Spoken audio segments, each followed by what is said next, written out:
So what if instead of a battery,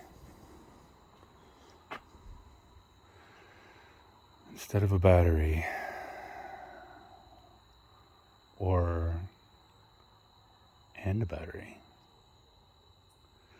let us consider the core.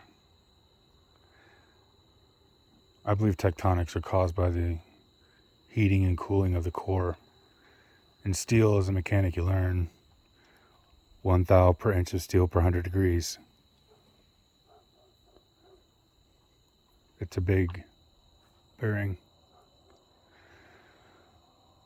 So anyways, tectonics, plates shifting under plates. As the plates continue to move long enough to pass the least resistance, eventually ends up with the top, whatever's been impacted by meteorites, entering the hot zone, melting and integrating, and then recycling through the volcanoes.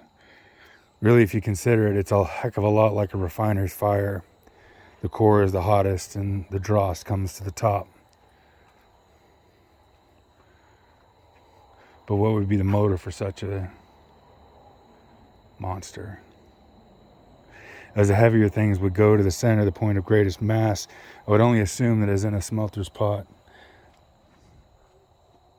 the heaviest things sink to the bottom, the lighter things float. Heaviest elements that we find here on Earth are the radioactive ones. So what if our core then is centered, the motor that makes the Earth turn, is a very dense, very large mass of highly radioactive material under tremendous pressure, producing a crap ton, a metric buttload of radiation, but it's producing it within a metal encasement surrounded by rock. Because of the sheer amount of volume and energy, the amount of radiation over the volume of medium and low density metals, even high density metals, it's all relative, they become liquid, all the way down to bismuth.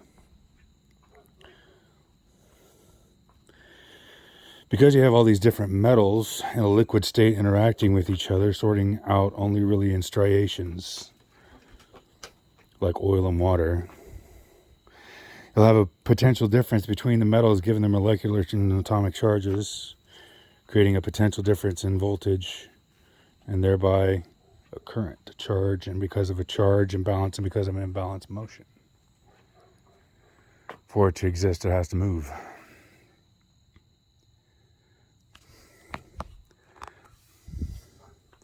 I would argue that it's this combination of molten, extremely dense core and moving, probably terrifying donut of heat and death. We experience gravity and the magnetosphere that we have. And that's another story for another day.